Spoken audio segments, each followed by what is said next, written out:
హల్లెలూయా. దేవుడు తన కృపలో మనల్ని మరలా తిరిగి భద్రపరిచి మాసంలో ఈ 3వ పునరుద్ధానపు ఆరాధనలో దేవుడు మనకిచ్చినటువంటి గొప్ప తరుణాన్ని బట్టి దేవునికి మహిమ కలుగును గాక. హల్లెలూయా, హల్లెలూయా. కొద్ది నిమిషాలు దేవుని యొక్క మాటల్ని పరిశుద్ధ గ్రంథంలో నుంచి చదువుకుందాం. 2వ కొరింథీయులకు రాసినటువంటి పత్రిక, కొరింథీయులకు రాసినటువంటి 2వ పత్రిక 1వ అధ్యాయము 12వ వచనం చదువుకుందాం. మా అతిశయమేమనగా లౌకిక జ్ఞానమును అనుసరింపక దేవుడు అనుగ్రహించు పరిశుద్ధతతోనూ నిష్కాపట్యముతోనూ దేవుని కృపనే అనుసరించి లోకములో నడుచుకుంటుమనియు విశేషముగా మీ ఎడలను నడుచుకుంటుమనియు మా మనస్సాక్షి సాక్ష్యమిచ్చుటయే. చాలండి. అపోస్తలులైనటువంటి పౌలు గారు దేవుని యొక్క పరిచర్య చేస్తూ ఉన్నాడు. దేవుని యొక్క పిలుపునందుకొని దేవుని యొక్క పరిచర్య కొనసాగిస్తూ ఉన్నాడు. ఆయన యొక్క పరిచర్యలో అనేక సంఘాలను కట్టినవాడుగా ఉన్నాడు. అనేక సంఘాలను బలపరిచినటువంటి వ్యక్తిగా ఉన్నాడు. అనేక వ్యక్తులకు మాదిరికరంగా తన జీవితాన్ని కొనసాగిస్తూ ఉన్నాడు. అనేకులు తన సాక్ష్యమును వారి ఎదుట ఉంచి వారిని ఆయన సాక్ష్యంతో కలిసి నడవడానికి అనేకులను పురుకొల్పిన వాడుగా ఉన్నాడు. అందుకే ఆయన అంటున్న మాట ఏమిటంటే, నేను క్రీస్తుని పోలి నడుచుకున్నట్లుగా మీరును నన్ను పోలి నడుచుకోండి అని అంటున్నాడు. అంత ధైర్యముగా అతను మాట్లాడగలుగుతా ఉన్నాడనంటే క్రీస్తు యొక్క అనుసరమైనటువంటి మార్గంలో అతను నడుస్తూ ఉన్నాడు కనుక అంత స్పష్టముగా మీరు నన్ను కాదు క్రీస్తుని పోలి నడుచుకోండి అని చెప్పచ్చు. ఎందుకంటే నాలోనైనా ఏదైనా పొరపాటు ఉంటుందేమో, తప్పేముంటుందేమో, ఎక్కడైనా తూలిపోయి ఉంటానేమో, ఎక్కడ జారిపోయి ఉంటానేమో అని జారిపోయిన వ్యక్తి అనగలుగుతాడేమో. కానీ తనకున్నటువంటి తన భక్తి పట్ల తనకున్నటువంటి నమ్మకం ఏంటంటే అతడు క్రీస్తును పోలి నడుచుకుంటా ఉన్నాడు. క్రీస్తును పోలి నడుచుకుంటున్నటువంటి పౌలు గారు పలుకుతున్న మాట ఏమిటంటే, తన 12వ వచనంలో అంటున్న మాట ఏంటంటే, మా అతిశయమేమనగా లౌకిక జ్ఞానమును అనుసరింపక దేవుడు అనుగ్రహించు పరిశుద్ధతతోనూ నిష్కాపట్యముతోనూ దేవుని కృపనే అనుసరించి అదండి ఈ లోకములో నడుచుకునేటువంటి తన యొక్క ప్రయాణములో, తన యొక్క భక్తి జీవితంలో, తన యొక్క నడవడికలో అతడు ఎవరిని అనుసరించి నడుస్తూ ఉన్నాడు? ఇదిగో ఈ లోక జ్ఞానమును అనుసరించి నేను నడుచుకొనలేదు అని అంటున్నాడు. లోక జ్ఞానము ఏమి నేర్పిస్తుందో తెలుసా? లోక జ్ఞానము దేవుని మహిమపరిచేటట్లుగా చేయదు, దేవుని ఘనపరిచేటట్లుగా చేయదు. లోక జ్ఞానము మనమే గొప్ప అన్నట్లుగా మనం ప్రేరేపిస్తుంది. అపోస్తలుడైన పౌలు గారికి తనకున్నటువంటి ఆధిక్యతలన్నిటి విషయాల్లో కూడా అతడు గొప్పవాడని పిలువబడచ్చు. కానీ అతడు ఒకే ఒక ఆలోచన కలిగి ఉన్నాడు, ఇదిగో నేను ఈ లోక జ్ఞానము నేను అనుసరించి నడుచుకొనటం లేదు అని అంటున్నాడు. లోక జ్ఞానం ఏం చేస్తుందంటే నిన్ను నన్ను దేవుని మార్గము నుండి తప్పిస్తుంది, దేవుని యొక్క విశ్వాసముల నుండి తప్పిస్తుంది, నీకు నువ్వే గొప్పగా ఎంచుకునేటట్లుగా చేస్తుంది ఈ లోక జ్ఞానము. కాబట్టి ఈ లోక జ్ఞానము నేను అనుసరించడం లేదు అని అంటున్నాడు.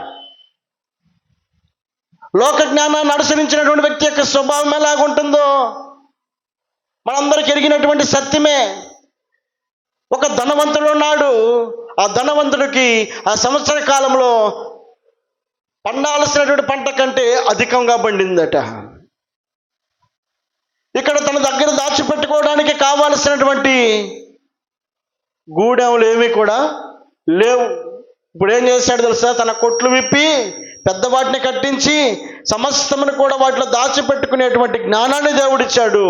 దాచిపెట్టుకొని ఇప్పుడు ఆరు బయట కాలు పైన కాలు వేసుకొని మాట్లాడుకుంటున్నాడు, నా ప్రాణమా తినుము తాగుము.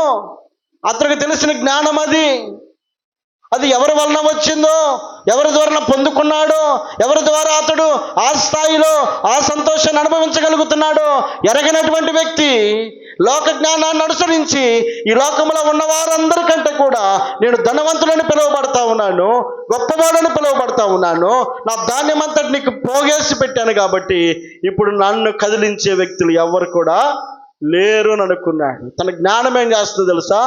గర్వించేటట్లుగా చేస్తుంది.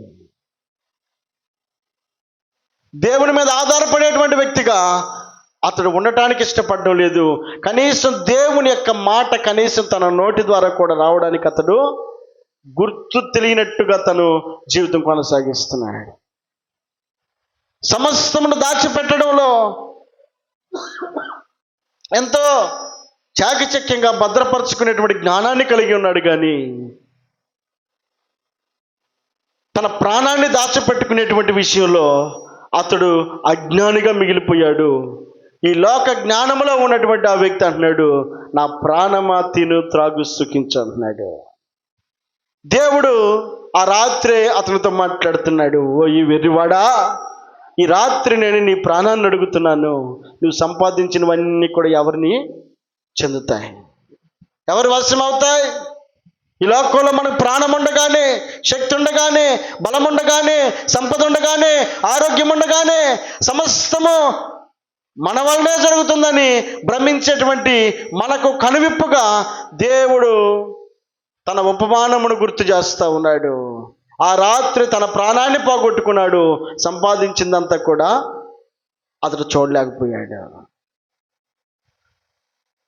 అందుకే ఈ లోక జ్ఞానమును అనుసరించి ఒకవేళ నేను నడుచుకున్నట్లయితే నేను దేవుని యొక్క కృపను పోగొట్టుకుంటాను. ఈ లోకమునే కనుక నేను అనుసరించి నడుచుకున్నట్లయితే, ఈ లోక జ్ఞానమునకే కనుక నేను పరిమితమైనటువంటి వ్యక్తినై ఉంటే, నాకున్నటువంటి ఆధిక్యతలను బట్టి, నాకున్నటువంటి అవకాశములను బట్టి, నాకున్నటువంటి జ్ఞానమును బట్టి నేను గొప్పవాడిగా పేరు పొందగలిగేవాడిని. అలాగే దేవుని యొక్క కృపకు నేను దూరం అయిపోయి ఉండేవాడిని. కాబట్టి అతడు ఎరిగినటువంటి సత్యాన్ని గుర్తిస్తూ ఉన్నాడు. మా అతిశయమేమనగా అని అంటున్నాడు. అతడు కూడా గర్వపడడానికి కారణాలు ఉన్నాయి, అతడు కూడా గొప్పగా చెప్పుకోవడానికి కారణాలు ఉన్నాయి. అతడు ప్రార్థిస్తే అనేకులు స్వస్థత పొందారు, అతడు ప్రార్థన చేస్తే అనేకులు మేలులు పొందారు. అతడు గర్వించడానికి కావాల్సినటువంటి అవకాశాలు తన కళ్ళ ముందు ఉన్నప్పటికీ జ్ఞానములో తక్కువైన వాడు కాదు, లేదా తనకిచ్చినటువంటి మన భాషలో చెప్పాలంటే తన కులంలో కూడా అతడు తక్కువైన వాడు కాదు. అతడు గొప్ప పేరు పొందినటువంటి వాడు. ఒకప్పుడు అందరిని గడగడలాడించిన వాడు ఈరోజు ఏం చేతగాని వాడిగా ఉన్నాడు. 3 సార్లు ఒకటి తక్కువ 40 కొరడా దెబ్బలు తినినటువంటి వాడు. అజ్ఞానై కాదు, జ్ఞానం లేనివాడై కాదు, చెరసాల్లో పెట్టబడ్డాడు ఒక దినాన. చేతగాని వాడని కాదు, దేవుని కోసం నిందలు అనుభవించాడు, శ్రమలు అనుభవించాడు, ఎన్నో ఇక్కట్ల పాలయ్యాడు, శ్రమల పాలయ్యాడు, కష్టాల పాలయ్యాడు. దేవుని యొక్క పరిచర్య కొరకైనటువంటి ఎన్నో పరిస్థితుల్లో అతడు తన బలాన్ని ఉపయోగించలేదు, తన జ్ఞానాన్ని ఉపయోగించలేదు. తన అతిశయించడానికి కారణమయ్యినటువంటి పరిస్థితులు ఏ వేటిని కూడా అతడు తన ముందు ఉంచుకోవడానికి ఇష్టపడక అతడు చేసిన పని అతడు గుర్తిస్తూ ఉన్నాడు. మా అతిశయమేమనగా, మేము గర్వించడానికి కారణం ఇదిగో ఈ లౌకిక జ్ఞానమును మేము అనుసరించలేదు అని అంటున్నాడు. దేవుడు అనుగ్రహించే పరిశుద్ధతతోనూ నిష్కాపట్యముతోనూ దేవుని కృపనే అనుసరించి లోకములో నడుచుకుంటే దేవుని కృపను బట్టి అతడు నడిచినటువంటి విధానమును గుర్తు చేసుకుంటా ఉన్నాడు. ఈరోజు దేవుని కృపను బట్టి అతడు తను నడిచినటువంటి నడవడిక కావచ్చు,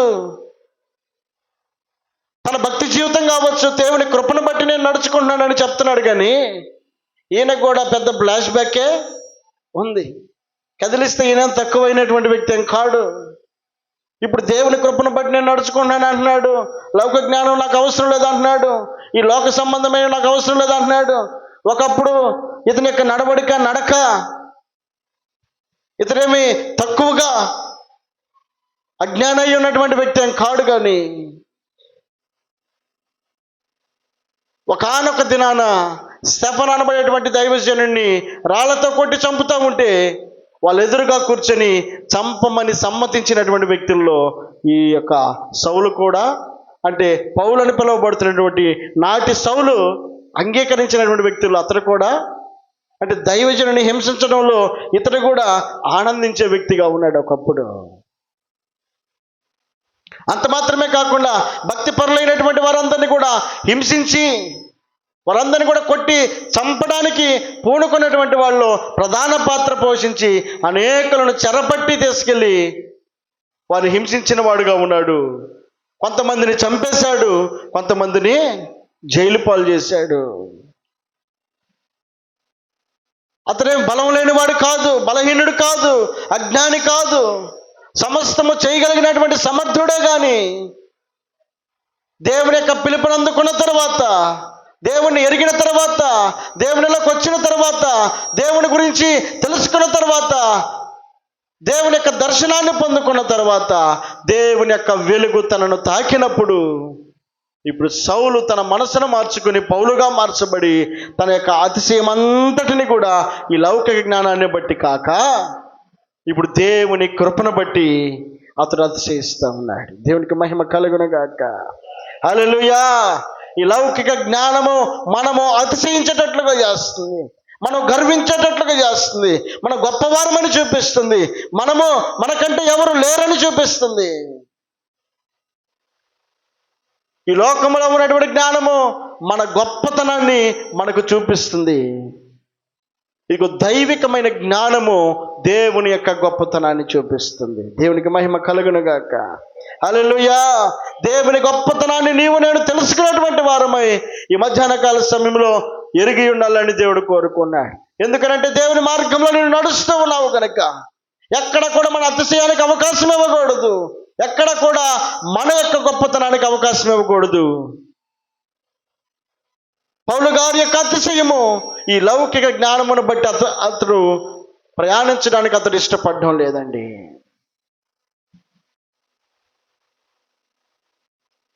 ఈ లోక సంబంధమైనటువంటి వ్యక్తులు ఈ లౌకిక జ్ఞానమునే అనుసరించి నడవడానికి ఇష్టపడుతూ ఉంటారు. కనుక దేవుని వాక్యం సెలవిస్తూ ఉంది, మేము మా అతిశయం ఏమనగా లౌకిక జ్ఞానమును మేము అనుసరించడం లేదు అని అన్నాడు. లౌకిక జ్ఞానమును అనుసరించినటువంటి వ్యక్తి ఎలా ఉండాలి? చదువుదాం. రోమిలికి రాసినటువంటి పత్రిక 12:2.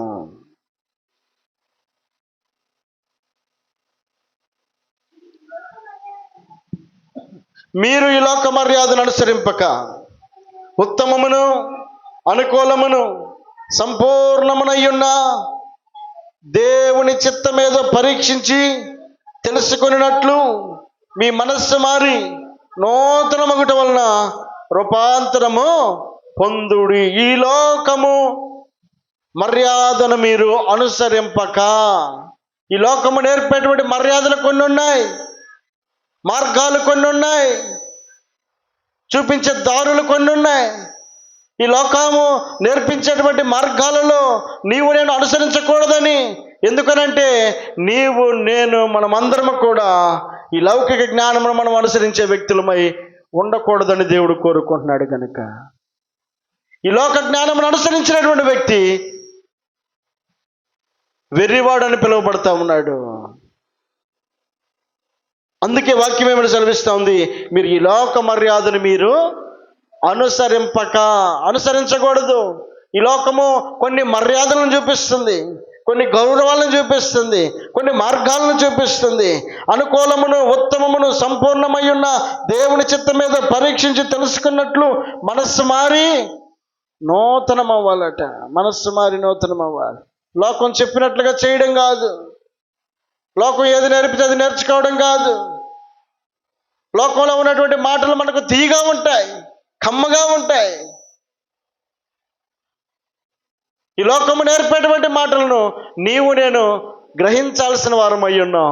వాక్యం ఏమని సెలవిస్తుందంటే, ఉత్తమమును అనుకూలమును సంపూర్ణము ఏదై ఉందో అలాంటి దేవుని చిత్తమును, దేవుని యొక్క ఇష్టాన్ని పరీక్షించి తెలుసుకోవాలట. తెలియక చేసిన పని ఏంటి? దేవుడు ఏం చెప్పాడు? హవ్వతోటి, ఆదాముతోటి మీరు ఈ పండు తినద్దు అని అన్నాడు. కానీ వారు చేసిన పని ఏంటి? ఆయన వచ్చేసరికి చెట్టు చాటును దాక్కున్నారు. కారణం ఏంటి? దొంగకి ముఖం నలుపంట. ఇప్పుడు ఏం చేస్తున్నారు? పిలిస్తే ఒకప్పుడు ధైర్యంగా ముందుకు వచ్చారు, ఇప్పుడు పిలుస్తుంటే చెట్టు చాటును దాక్కున్నాడు. ఆదామా ఎక్కడ? ప్రతి చల్లపోటు వచ్చి ఆయన వారితో సంభాషించేటువంటి దినాలను వారు కోల్పోయారు. ఆ ఏదైనా వనములో వారికి ఇచ్చినటువంటి ఆధిక్యతను, అవకాశం వారు కోల్పోయారు. దేవుడితో మాట్లాడే అనుభవాన్ని వారు కోల్పోయారు.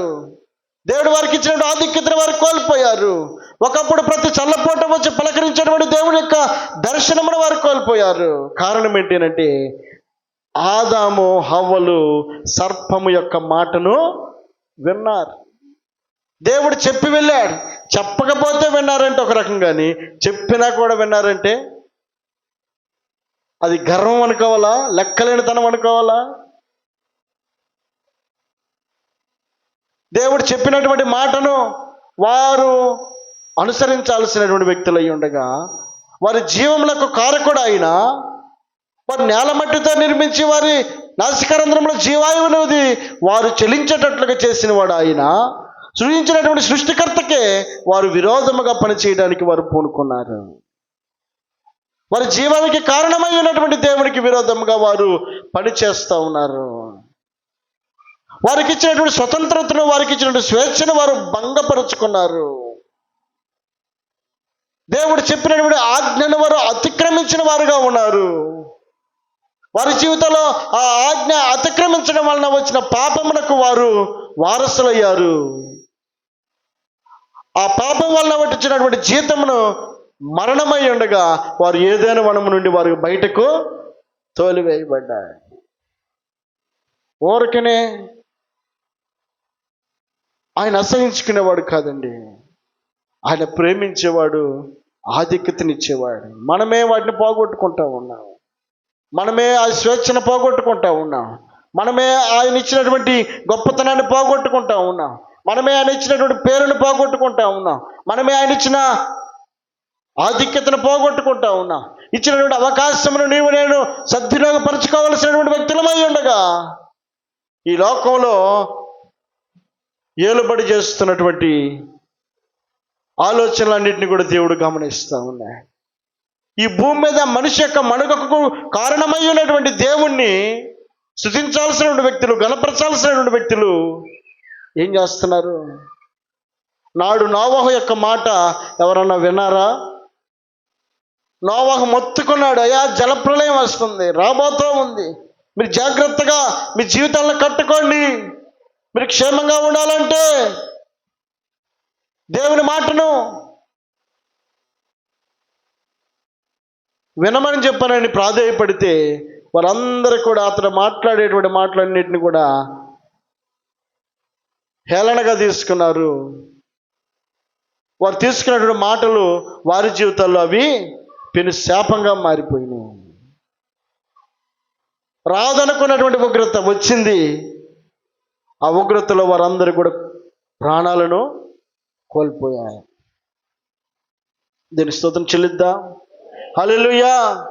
కనుక దేవుడు ఈ మధ్యాహ్న కాల సమయంలో జ్ఞాపకం చేస్తున్నాడు, నీకు నాకు మనందరికి ఇచ్చినటువంటి అవకాశమును, ఆధిక్యతను ఈ లోకములో అనుసరించడానికి కూడా అవకాశాలు ఉన్నప్పటికీ అనుసరించకుండా ఉండటమే మనము దేవుని కొరకు చేస్తున్నటువంటి పనిగా దేవుడు పరిగణించగలుగుతాడు. చక్కటి రోడ్డును గవర్నమెంట్ వారు వేశారు. కాదు నేను చాలల్లో వెళ్తానంటే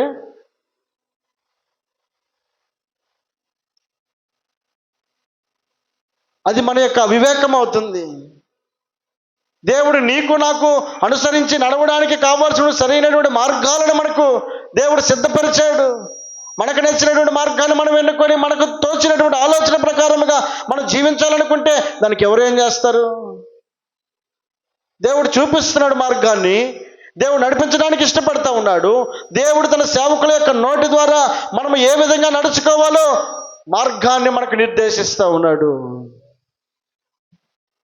కాదు నేను ఈ లోకాన్ని అనుసరించి నడుస్తానంటే దానికి చేయగలిగింది ఏమి కూడా లేదు.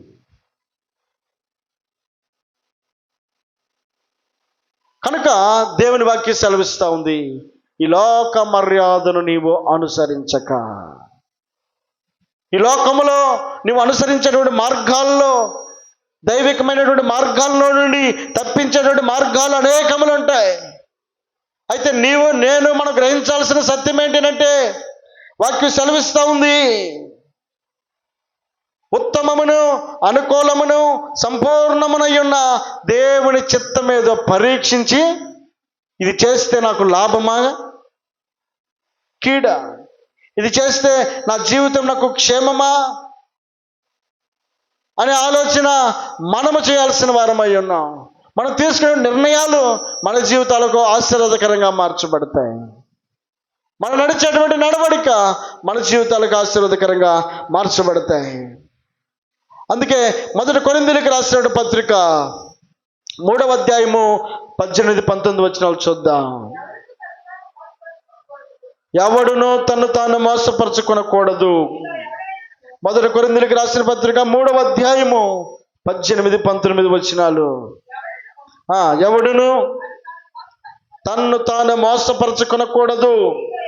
మీలో ఎవడైనను ఈ లోకమందు తాను జ్ఞానినని అనుకొనిన ఎడల జ్ఞాని అగునట్లు వెర్రివాడు కావలెను. ఈ లోక జ్ఞానము దేవుని దృష్టికి వెర్రితనమే. చాలండి. దేవుని దృష్టికి ఈ లోక జ్ఞానము వెర్రితనంతో సమానం. మనిషి వేసుకున్నటువంటి అంచనాలను దేవుడు తలకిందులు చేస్తాడు. మనిషి యొక్క తలంపులను, మనిషి యొక్క ప్రయాణమును దేవుడు తల్లకిందులు చేస్తాడు. ఈ లోక జ్ఞానమును అనుసరించి నడవటం కాదు, దైవికమైన జ్ఞానమును అనుసరించే వ్యక్తులమై ఉండాలి. అందుకే వాక్యం ఏమైనా సెలవిస్తోంది, ఈ లోకమందు తాను జ్ఞానినని అనుకుని ఎడల జ్ఞాని అగునట్టు వెర్రివాడు కావలెను. ఈ లోక జ్ఞానము దేవుని దృష్టికి వెర్రితనమే. కనుక దేవుని దృష్టికి వెర్రితనంగా కనబడేటువంటి ఈ లోక జ్ఞానాన్ని నీవు అనుసరించకూడదు. ఉత్తమమును అనుకూలమును సంపూర్ణమునై ఉన్న దేవుని చిత్తం ఏదో పరీక్షించి తెలుసుకొని ఆ మార్గంలో మనం నడవాలి. ఈ లోకంలో కనబడేటువంటి ప్రతి మార్గాన్ని మనం కనుక అనుసరిస్తే దాని వలన మనకు ఏ దేవుని చిత్తం కూడా నెరవేర్చబడదు.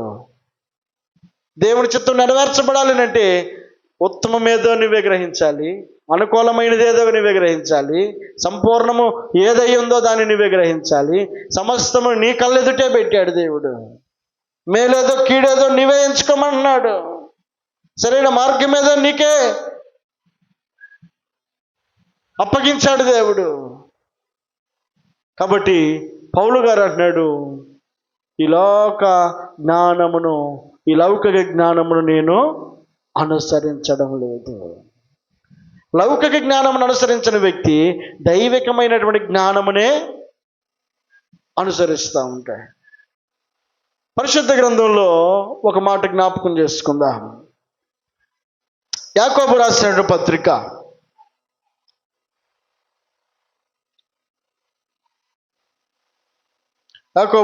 పత్రిక 3వ అధ్యాయం 17వ వచనం. అయితే పై నుండి వచ్చు జ్ఞానము మొట్టమొదట పవిత్రమైనది, తరువాత సమాధానకరమైనది, మృదువైనది, సులభముగా లోబడినది, కనికరముతోనూ మంచి ఫలముతోనూ నిండుకొనినది, పక్షపాతమైనను వేషధారణైనను లేనిదియునై ఉన్నది. చాలండి.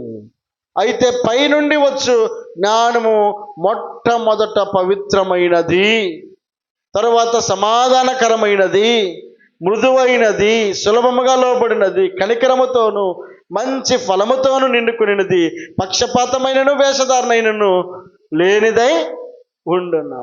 పైనుండి వచ్చు జ్ఞానములో ఉన్నటువంటి స్వభావములు దేవుని వాక్యం మనకు స్పష్టంగా తెలియపరుస్తూ ఉన్నాయి.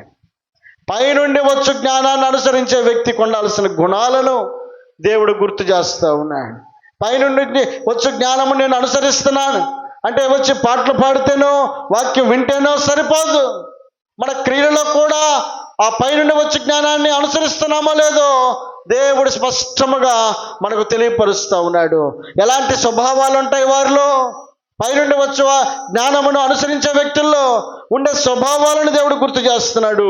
ఎలాంటి స్వభావాలను అంటే అది పవిత్రమైనది, సమాధానమైనది, మృదువైనది, సులభముగా లోబడినది, కనికరము కలిగినది, మంచి ఫలములతో నిండుకొనినది, పక్షపాతం ఉండదు, వేషధారణం ఉండదు. ఎవరిలో? ఈ పైనుండి వచ్చు జ్ఞానాన్ని అనుసరించే వ్యక్తులలో. ఆ పైనుండి వచ్చే జ్ఞానాన్ని అనుసరించేటువంటి వ్యక్తులలో ఉండాల్సిన స్వభావము ఏది? పైనుండి వచ్చు జ్ఞానము.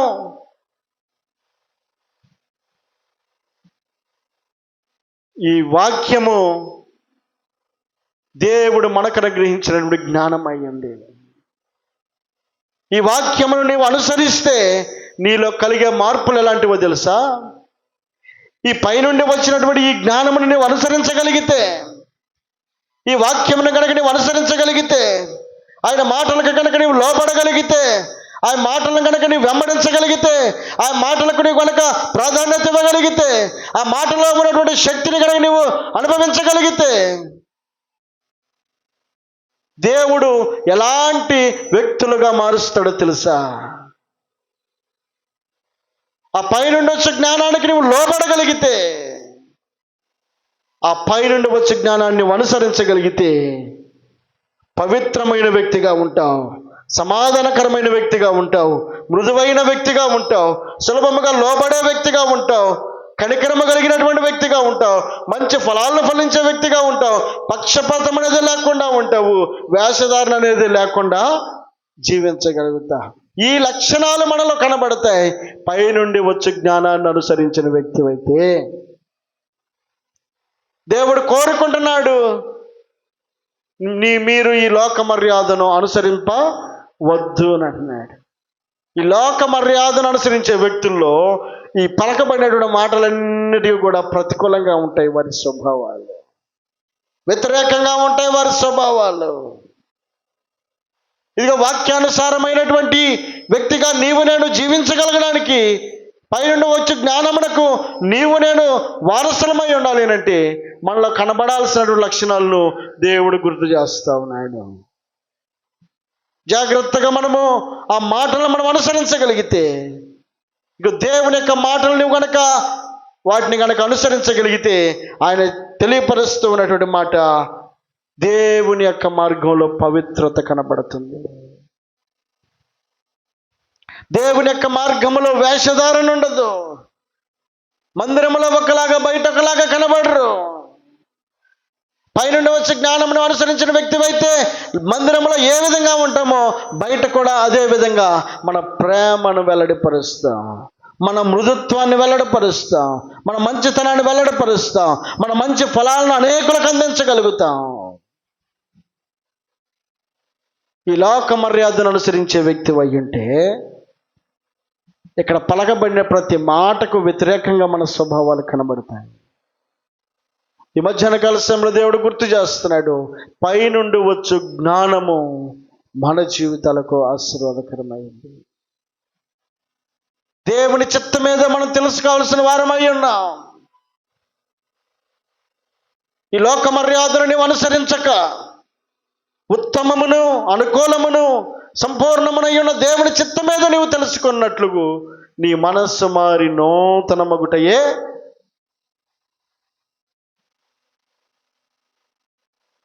కనుక దేవుని యొక్క పైనుండి వచ్చే జ్ఞానమును నీవు నేను అనుసరించాలని కోరుకుంటున్నాడు.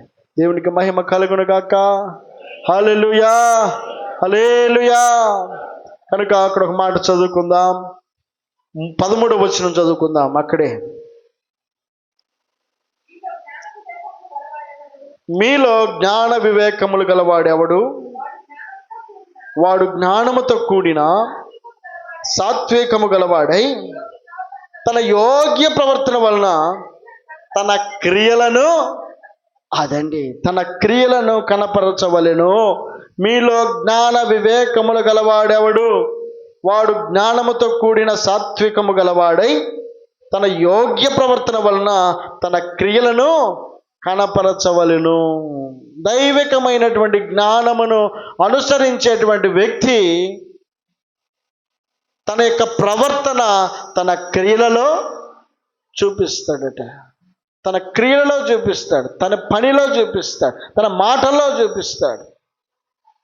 యోగ్య ప్రవర్తనకు తగినటువంటి క్రియలను దేవుని యొక్క జ్ఞానాన్ని అనుసరించి వ్యక్తుల యొక్క క్రియలలో దేవుడు చూడాలని కోరుకుంటా ఉన్నాడు.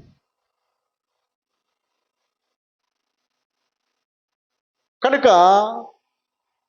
2వ రాజుల గ్రంథంలో ఒక చిన్న పాప మనకు కనబడుతుంది. 2వ రాజుల గ్రంథము 5వ అధ్యాయము 23వ వచనం. అందుకు నయమాను, నీకు అనుకూలమునైతే రెట్టింపు వెండి తీసుకొనమని బతిమాలి. 2వ రాజుల గ్రంథము 5వ అధ్యాయము 2-3 వచనాలు. సిరియనులు గుంపులు గుంపులుగా బయలుదేరి ఇశ్రాయేలు ఆ దేశం మీదకి పోయి ఉండిరి. వారచ్చట నుండి ఒక చిన్నదాన్ని చెరగొని తేగా అతని నయమాను భార్యకు పరిచారము చేయుచుండెను. అది షోమ్రోనులోనున్న ప్రవక్త దగ్గర నా ఏలిన వాడు ఉండవలనని నేను ఎంతో కోరుచున్నాను. అతడు నా ఏలిన వానికి కలిగిన కుష్ఠరోగము బాగు చేయునని తన యజమానురాలితో అనెను. చాలండి. నయమాను అనబడేటువంటి ఒక వ్యక్తి, సిరియా రాజు సైన్యాధిపతి అయినటువంటి నయమాను ఒక ఆయన ఉన్నాడు. ఈ నయమాను అక్కడున్నటువంటి సైన్యమంతటికి కూడా పరాక్రమశాలిగా ఉన్నాడు. అతడు గనుడు, గొప్పవాడని పిలువబడతా ఉన్నాడు. సైన్యములో అందరికంటే కూడా ముందు అతడు గొప్పవాడిగా నిలబడినటువంటి వాడిగా కనబడతా ఉన్నాడు. అతనికి ఇచ్చినటువంటి గొప్ప ఆధిక్యత ఏమిటంటే పరాక్రమశాలి. అంటే అతనికి ఎవరు కూడా ఎదురు లేరు. ఇలాంటి వ్యక్తి సైన్యములో అతడు గొప్పవాడిగా పిలువబడ్డాడు. శత్రువులకు అతడు చుక్కలు చూపిస్తూ ఉన్నాయి. శత్రువులను ఓడించడంలో అతడు గొప్ప నేర్పరి కలిగిన వాడిగా ఉన్నాడు. కానీ తాను ఇంటికి వచ్చినప్పుడు తన యొక్క వస్త్రములన్నీ విప్పినప్పుడు తన శరీరమునకు కలిగినటువంటి కుష్టు మాత్రం తన జీవితంలో బాగుపడలే. తాను కుష్టు కలిగినటువంటి వాడిగా కనబడతా ఉన్నాడు. పైకేమో గొప్పవాడిగా పిలువబడుతున్నాడు. ఇంటికి వచ్చి చూస్తేనేమో తన శరీరము కుష్టుతో నిండి ఉంది. అంత గొప్పవాడు ఎన్నో యొక్క ప్రయత్నాలు చేస్తుండొచ్చేమో, కానీ అనేక ప్రయత్నాలలో అతను పొందినటువంటి ఫలితం ఏది కూడా లేదు. అలాంటి పరిస్థితుల్లో ఇదిగో వారు ఎప్పటి మాదిరిగానే వారు ఒక చిన్నదాన్ని సిరియా దేశానికి వెళ్ళి అక్కడ సిరియనులు గుంపులు గుంపులుగా బయలుదేరి ఇశ్రాయేలు దేశం మీదకి పోయిండిరి. వారు అచ్చట నుండి ఒక చిన్నదాన్ని చెరగొని తేగా. చాలండి. వారు ఎప్పటి మాదిరిగానే ఇశ్రాయేలు దేశం మీదకి ఈ సిరియన్ల సైన్యం అంతటిని కూడా వెళ్ళి వారి మీద యుద్ధం చేసి వారి దగ్గర ఉన్నటువంటి వ్యక్తులందరినీ కూడా కొంతమందినేమో హతము చేశారు, కొంతమందినేమో తీసుకొచ్చి చెరసాల్లో వేశారు. ఇక ఒక చిన్న పాప ఒకటి వాళ్ళ కళ్ళకు ముందు కనబడితే ఆ పాపను ఎక్కడ విడిచిపెట్టకుండా తీసుకొచ్చి తన ఇంట్లో పని మనిషిగా పెట్టుకోవడానికి ఆ నయమాను ఇష్టపడి తన ఇంట్లో పెట్టుకున్నాడు. ఈ ఇంట్లో పెట్టుకున్నటువంటి ఈమె చేస్తున్న పని ఏంటో తెలుసా? అక్కడ ఉన్నటువంటి తన యజమానురాలికి చేదోడు వాదోడుగా అన్ని విషయాల్లో సహకరిస్తూ ఉంది. రోజు ఆయనేమో మంచి బట్టలు ధరించుకున్నాడు, మంచి యుద్ధ కవచాలు ధరించుకొని వెళ్ళి యుద్ధం చేసి వస్తున్నాడు. బట్టలు ఇప్పి చూస్తేనేమో లోపల కుష్టి కనబడతా ఉంది. బయట ఏమో బెస్ట్ అనిపించుకున్నాడు, ఇంట్లోకి వచ్చి చూస్తేనేమో కుష్టితో అతడు బాధపడతా ఉన్నాడు. ఆమె చూసింది ఆ చిన్నది తన మనసులో తాను ఏమైపోతే నాకెందుకులే, ఎక్కడో నా మానాన నేను ఇశ్రాయేలు దేశంలో ఉండటానికి నాకు ఏమాత్రం అవకాశం లేకుండా నన్ను తీసుకొచ్చి తన ఇంట్లో పని మనిషిగా పెట్టుకొని నా చేత చాకిరీ అంతా చేపిస్తూ ఉన్నాడు. కాబట్టి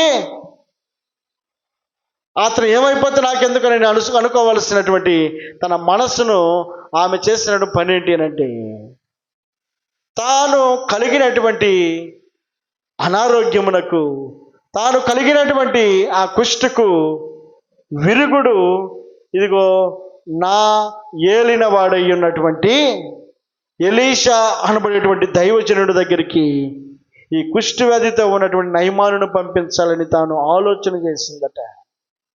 తన మనసులో ఒక ఆలోచన ఏమిటంటే, ఏ విధంగానైనా సరే దేవుని యొక్క గొప్పతనమును, అతడు అప్పటికే లోకములో పేరు ప్రఖ్యాతులు కలిగిన వాడుగా ఉన్నాడు, గొప్ప పరాక్రమశాలిగా పిలువబడతా ఉన్నాడు, గొప్ప యుద్ధ నైపుణ్యత కలిగినటువంటి వాడుగా కనబడుతున్నాడు. సిరియన్లందరికంటే కూడా అతడు పరాక్రమశాలిగా పిలువబడుతున్నప్పటికీ అతడు దేవుణ్ణి ఎరిగిన వాడు కాదట.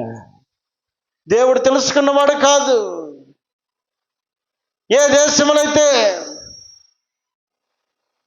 ప్రవక్త అయినటువంటి ఎలీషాను ఎరిగి ఉందో ఆ దేశంలో ఉన్నటువంటి ఆ ఎలీషాను ఏ విధంగానైనా సరే నయమానుకు పరిచయం చేయాలనుకుంది. ఒక పక్క తన పని తాను చేసుకుంటూనే, రెండవది దేవునికి అతనిని పరిచయం చేయడానికి ఆమె పూనుకుందట. పైనుండి వచ్చు జ్ఞానము కలిగిన వారు దేవుని వైపు అనేకులు నడిపించడానికి ఇష్టపడతారు. ఈ లోకంలో ఉన్నటువంటి వ్యక్తులు లోకంలోకి నడిపించడానికి ఇష్టపడతారు. ఆమె చిన్నప్పటి నుంచి ఇశ్రాయేలు దేశంలో పెరిగినటువంటి బిడ్డ, చక్కటి దైవిక జ్ఞానాన్ని ఎరిగినటువంటి బిడ్డ, చిన్న శ్రమ రాగానే దేవుని దగ్గరికి వెళ్ళే స్వభావం కలిగింది, చిన్న కష్టం రాగానే దేవుని దగ్గరికి వెళ్ళేటువంటి స్వభావం కలిగినటువంటి ఆ పాప అనారోగ్యం కలిగినటువంటి తన యజమానుడు అయినటువంటి నయమాను జీవితంలో కూడా దేవుని పరిచయం చేయాలనుకుంది, సేవకుని పరిచయం చేయాలనుకుంది. తన కలిగినటువంటి పరిస్థితులను బాగు చేయగలిగినటువంటి వ్యక్తి ఎలీషా మాత్రమే అని ఎరిగినటువంటి ఆ పాప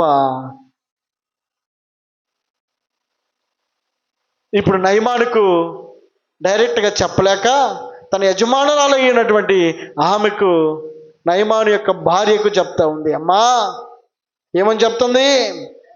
అది షోమ్రోనులోనున్న ప్రవక్త దగ్గర నా ఏలినవాడు ఉండవలనని నేను ఎంతో కోరుచున్నాను. అతడు నా ఏలినవానికి కలిగిన కుష్ఠ రోగము బాగు చేయునని తన యజమానురాలితో ఆయనను మంచి చక్కటి సలహా ఇస్తా ఉంది. పైనుండి వచ్చు జ్ఞానాన్ని అనుసరించి నడుస్తూ ఉన్నటువంటి చిన్న పాప దేవుని మార్గానికి, దేవుని ఎరగినటువంటి వ్యక్తిని నడిపించడానికి పూనుకుంది, సేవకుని దగ్గరికి పంపడానికి పూనుకుంది, దేవుని పరిచయం చేయడానికి పూనుకుంది. నాకెందుకు లేనటువంటి మనసు లేకుండా దేవునికి జ్ఞానము ఎరిగినటువంటి పాప దేవుని దగ్గరకు అనేకులను నడిపించడానికి ఆమె ప్రయత్నం చేస్తుంది. మొత్తానికి ఒక పట్టాన ఒప్పుకోలేదు నయమాను. మొత్తానికి ఏదో ఒక విధంగా ఆ చిన్న పాప ఒక్కసారి చూడొచ్చు కదా అని చెప్పానని ఆ పాప పలికితే వెళ్ళాడు. వెళ్ళి అక్కడ ఉన్నటువంటి ఎలీషా తోటి అతడు మాట్లాడినప్పుడు 7 సార్లు నీ వెళ్ళి స్నానం చేయమన్నాడు. అక్కడ చదువుదాం, అక్కడ 10వ వచనంలో, ఎలీషా నీవు యోర్దాను నదికి పోయి 7 మార్లు స్నానం చేయము, నీ ఒళ్ళు మరలా బాగై నీ శుద్ధుడు వగదువని అతనితో చెప్పుటకు ఒక దూతను పంపెను. అందుకు నయమాను కోపము తెచ్చుకొని తిరిగిపోయి ఇట్లా నేను అతడు నా యొద్దకు వచ్చి నిలిచి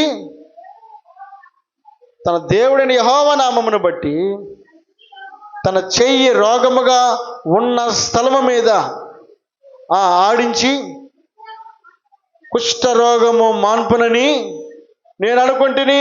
నేనేదో తల మీద చేయి పెట్టి ప్రార్థన చేస్తాడు అనుకుంటే 7 సార్లు యోర్దానులోకి వెళ్ళి మునగమంటా ఉన్నాడు. తల ఆడించి నీకేం కాదు, బాగవుతుంది పో అని అంటాడు అనుకున్నాను. ఆయనేమో 7 సార్లు యోర్దాను నదిలోకి వెళ్ళి మునగమంటున్నాడు. దమస్కు నదులైన అబానోయును పర్పరును ఇశ్రాయేలు దేశంలో నదులన్నిటికంటే శ్రేష్టమైనవి కావా? వాటిలో స్నానము చేసి శుద్ధి నొందలేనా అని అనుకొని రౌద్రుడై తిరిగి వెళ్ళిపోయిను.